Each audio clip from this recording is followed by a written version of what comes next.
Hey guys, welcome back to the channel. I hope you guys have had a wonderful week. I know Wiley and I have been super busy all week long getting things done, taking care of business, and I'm just gonna give you guys a rundown of what we've been working on. Wiley is obviously not here right now. He had to go help somebody move a camper from southern Arkansas to the Ozark area, I guess, and he hasn't made it home yet. I'm hoping he gets home soon, but I'm going to take you guys around and show you some of the projects that we've been working on this week, and then also talk about a couple other things and just update you guys on everything that's been going on. So first off, behind me, that over there is our Woodland Mills HM130 Max portable sawmill. Wiley built the trailer for this. Actually, let me go take you guys in for a closer look in case you missed that. Alright, if you guys have been following along very long, you guys know how creative Wiley is. He actually had sold a car that he had, like one of his favorite cars. He sold it so that he had the money to pay for this sawmill in, I think he got it in 2021. And it was actually the last one in the United States. It was right before, I don't know, the whole thing went off with sawmills and everybody started buying them. But anyway, we just had like the short tracks with it. Wiley ended up buying this L angle iron or whatever. I'm not exactly sure what you call it, but he bought this angle iron. Now we can do like 16 or 17 foot logs or boards, whatever, on here. This is the HM130 Max, so we can do up to 30-inch round logs. But Wiley took a trailer frame from an old camper trailer, and he had to cut out a section in the middle of it all the way down, and was able to squeeze it together so that it was wide enough for the sawmill. He went and he added a bunch of braces and stuff in here. Right here, he took the trailer jacks that were on the trailer, and he put them right here in the middle. And then he's got the jack on the front, obviously, and he's got a couple jacks on the back. We actually think that we should add more to it, but it's worked out pretty good so far. We have not actually used it on this property yet, but we are getting around to that. So he also built these custom fenders right here. This was some old metal that we had laying around. It was like scrap. I don't even know where we got it, but it's kind of the stuff that they use to build like metal buildings and garages and things like that. And he just cut the corners out and bent them and made custom fenders. And these fenders are removable. That way when he's walking along here or he's loading logs, it can come off and they're not in his way. Let's see. He's also got a toolbox on the front of it where he keeps all of his sawmill tools, so his cant stick and all the log stoppers and things like that. He does want to upgrade these in the future. These aren't the greatest log locks that were ever invented, but they get the job done. And then the last really cool upgrade that Wiley has made to this sawmill is this motor right here. Now, we had hauled a travel trailer for a bank, and this had fallen off of it, and we tried to give it to the bank, and they said they didn't want it, that it was trash. So we kept it, and luckily it still works. Wiley said it's a reverse polarity motor.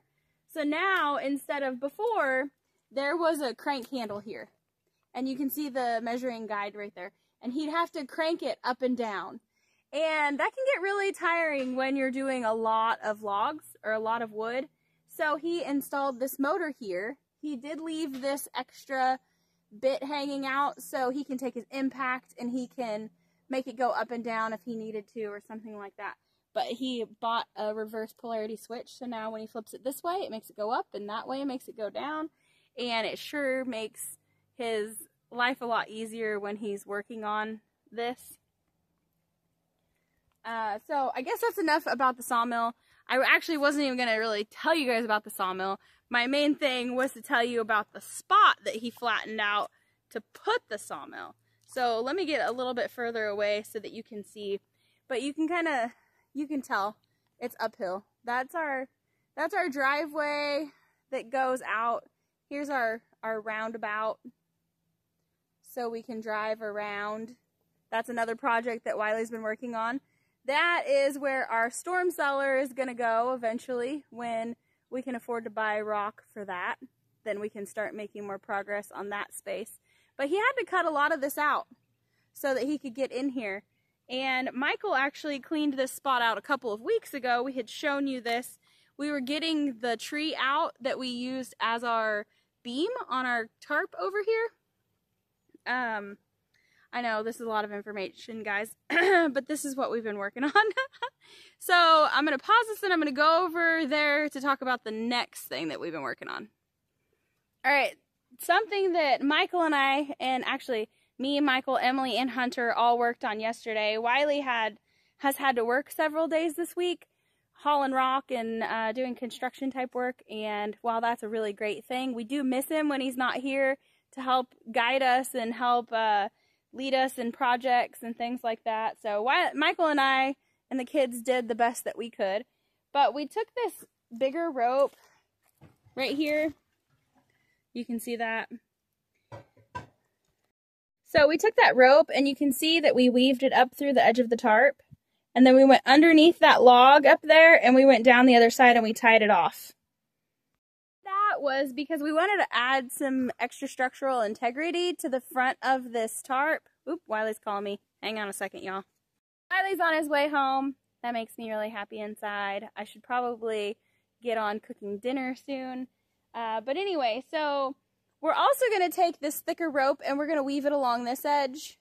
And we're just trying to add extra strength to this tarp and keep it from moving as much as possible, because it's really not what we had kind of expected. Now that we've done this, I think we need a tarp that's more, maybe has like a cloth edge and has, you know, hooks to hook to, kind of like the tarps that they use on semis and stuff. That would be super awesome. But I think when Wiley looked at it, it'd be about $700 to get enough to cover this, and we'd have to buy it. I think he said that's what we'd have to buy in 3 different pieces. I don't know. Wiley's really the one in charge of picking this stuff out. But we've already got several of the eyelets have already started to... Oh, Wiley's calling me back. Still need to get something to cover these, the ends of all of these T-posts. You guys have suggested pool noodles, which is what we originally thought of doing. But they're kind of hard to find this time of year. We probably could order some offline. I don't know. But also, you guys have recommended like bottles or tennis balls. And if we did tennis balls, we'd have to be able to buy them in bulk because our budget is really small. But anyway, so we still have more tying down of this tarp to do. We have these little tarp clips that we're going to use to go along this edge also, and maybe hook to that rope that we weaved through there. We just didn't get that done yesterday. We did have some kind of high winds, and it did shift the tarp. It actually moved the whole tarp forward about 8 inches, I would guess. And so we had to go back and retie a lot of these because some of them are still kind of loose. But that is a work in progress that the kids and I are working on. It was really difficult to get these ropes over it yesterday. You guys, I wish I would have recorded it because it took us a long time. But we ended up getting it done without Wiley, so we were happy about that. And now we think that by throwing the rope over the tarp, it'll keep it from being able to lift up so much. I don't know. Guys, this is trial and error. We've never done this before, and we're just trying to do the best with what we have. So keep following along and see what we get right and what we get wrong and how we respond to it. But anyway, now I'm gonna move on to the next thing that I want to talk to you guys about. Alright, next thing I want to talk to you guys about is plants, because I am a plant person. I love my plants. If you couldn't tell, there's plants all over camp. Plants make me very happy. And I wanted to give you guys an update on my plants. Some are doing good, some not so much. And I want to say that a lot of it is my own fault. So guys, I love my plants so much. Sometimes they do get a little bit neglected though. But I'm going to show you guys something that I came across that I think is going to help a lot. I don't know if you guys have ever heard of RainPoint, but they specialize in automation for your garden. They have everything from water timers to Wi-Fi water timers to irrigation kits. They have, like, I've never used it, but they have those soil meters, so it'll tell you when your plants need to be watered. So I have used a lot of their products before. I actually have several of their digital water timers in storage in Oklahoma, but that's way in Oklahoma. So I ended up getting another one. Here it is. This right here, my friends, is the RainPoint 2-zone water timer. It has a quick connect. Well, actually, I'm not going to disconnect that right now because I am watering plants. But it screws. I have it hooked up to a hose because I don't have a spigot to put it on right now. But I do have it hooked up to this irrigation line. The irrigation line goes to these little dripper things. It comes with the little stakes. It comes with the little drippers. It came with a bunch of hose and all the little T's that I needed to hook it up. And so I've got it in all of my little plants.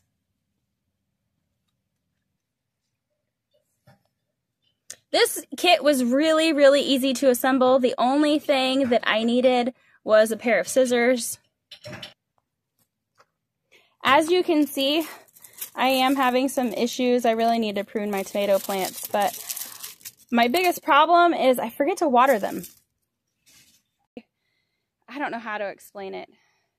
It can be overwhelming, but it's also really, really peaceful to live the way that we live.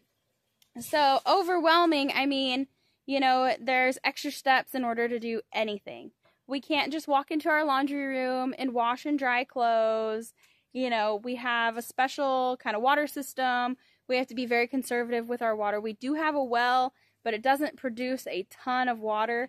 It does produce enough for us, so long as we're conservative with it. We just can't do a ton of laundry or take super long showers or anything like that.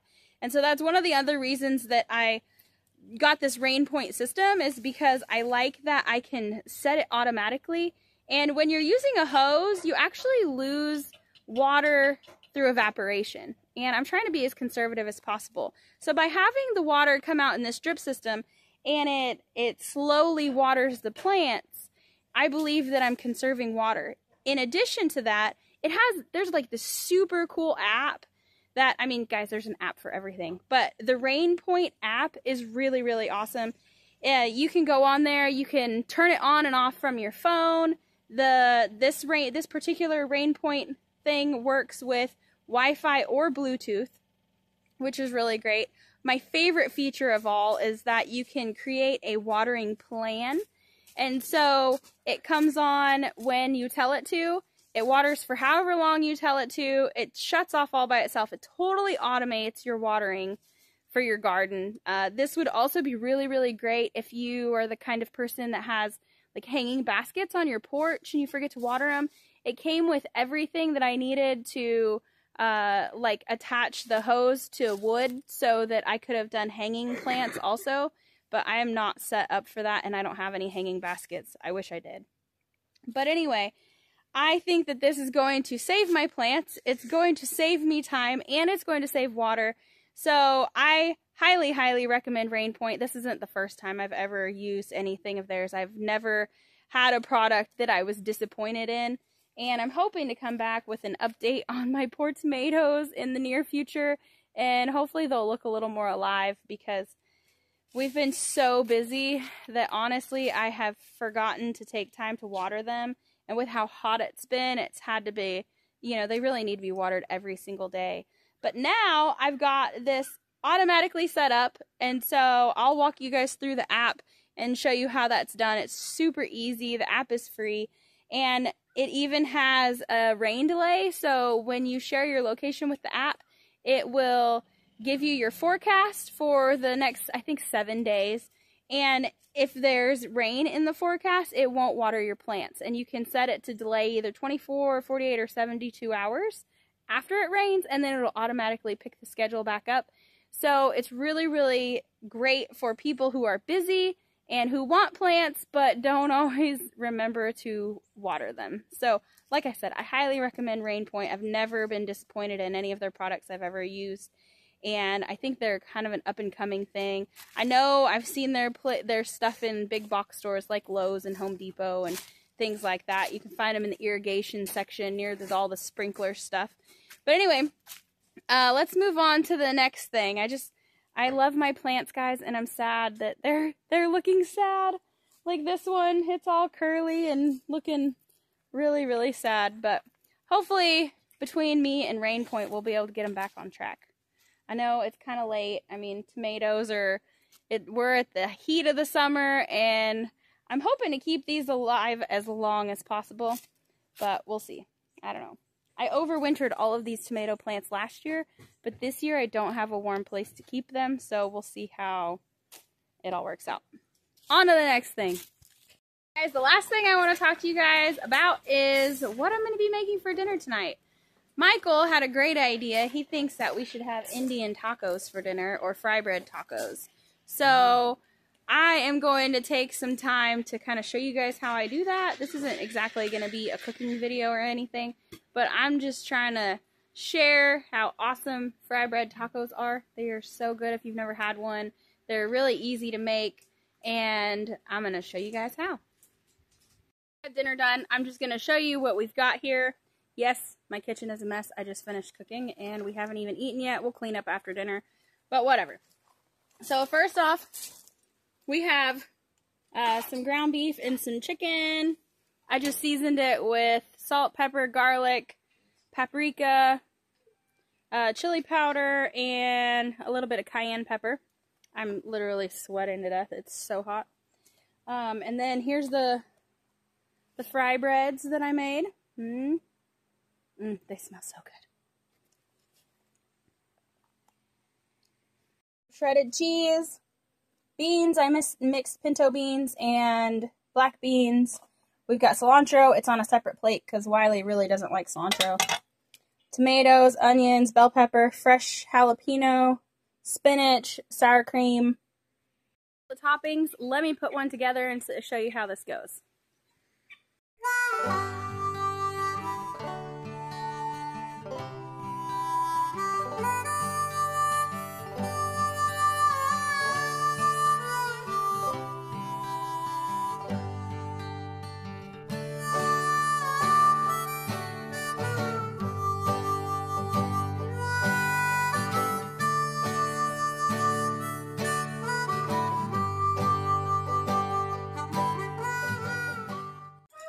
Alright guys, that's an Indian taco.